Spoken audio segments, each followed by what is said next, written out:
Wabarakatuh. Perkenalkan, nama saya Muhammad Fadil Fitra dengan NIM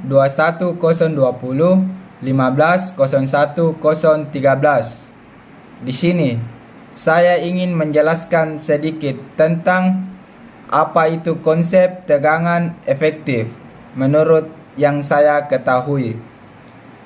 Baiklah, mari mendengarkan penjelasan saya bersama-sama. Baiklah, adapun sedikit tentang konsep tegangan efektif. Kita masuk pada bagian pengertian. Adapun pengertiannya yaitu berat tanah yang terendam air disebut berat tanah efektif. Sedangkan tegangan yang terjadi akibat berat tanah efektif di dalam tanah disebut dengan tegangan efektif.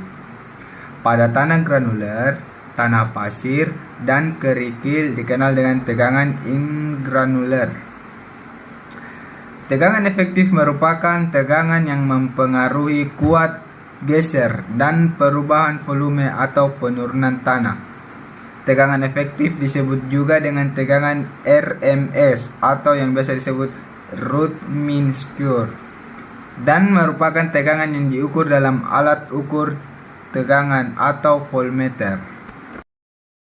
Selanjutnya, kita masuk dalam bagian tegangan efektif dan tegangan netral. Pada tahun 1923, Erzagi memberikan prinsip tegangan efektif yang bekerja pada tanah jenuh air yang dinyatakan dalam persamaan tegangan normal sama dengan tegangan normal efektif ditambah tekanan pori. Tegangan efektif dalam tanah dapat ditemukan dengan cara meninjau lapisan tanah dengan mendatar dan dengan permukaan air pada permukaan tegangan vertikal total. Tegangan normal pada bidang horizontal pada kedalaman Z dengan persamaan kedalaman titik di dalam tanah sama dengan berat volume tanah jenuh. Baiklah, selanjutnya kita melihat pada gambar 1.1 tentang tegangan efektif. Menurut persamaan di atas, tegangan efektif vertikal pada kedalaman Z dengan Y merupakan berat volume apung atau berat volume tanah efektif saat tanah terendam air dengan melihat rumus di atas, yaitu tekanan pori sama dengan tegangan efektif. Kita membahas tentang tekanan air pori. Tekanan air pori harus lebih kecil daripada tegangan yang terjadi dalam udara akibat tarikan permukaan, sehingga pada tahun 1995 Bishop mengusulkan persamaan hubungan tegangan total dan tegangan efektif untuk tanah jenuh. Mari kita saksikan bersama-sama pada gambar berikut ini.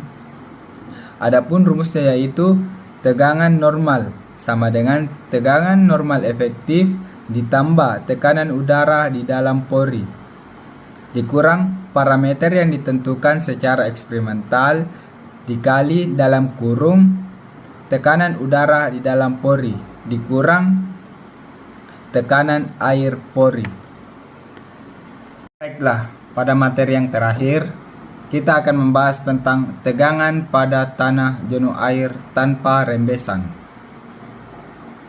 Pada gambar di atas yang telah ditunjukkan oleh gambar menunjukkan suatu massa tanah jenuh air di dalam satu tabung tanpa adanya rembesan ke segala arah. Tegangan di titik A dapat dihitung dengan cara sebagai berikut.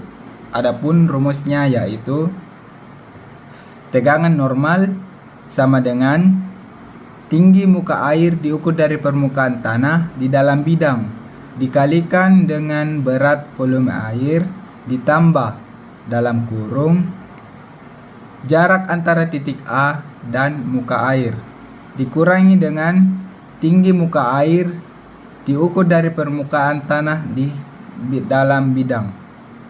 tutup kurung, dan dikalikan dengan berat volume tanah jenuh air.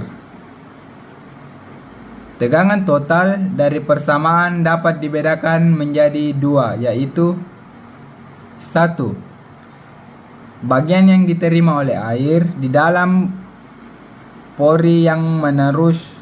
Tegangan ini bekerja ke segala arah sama besarnya.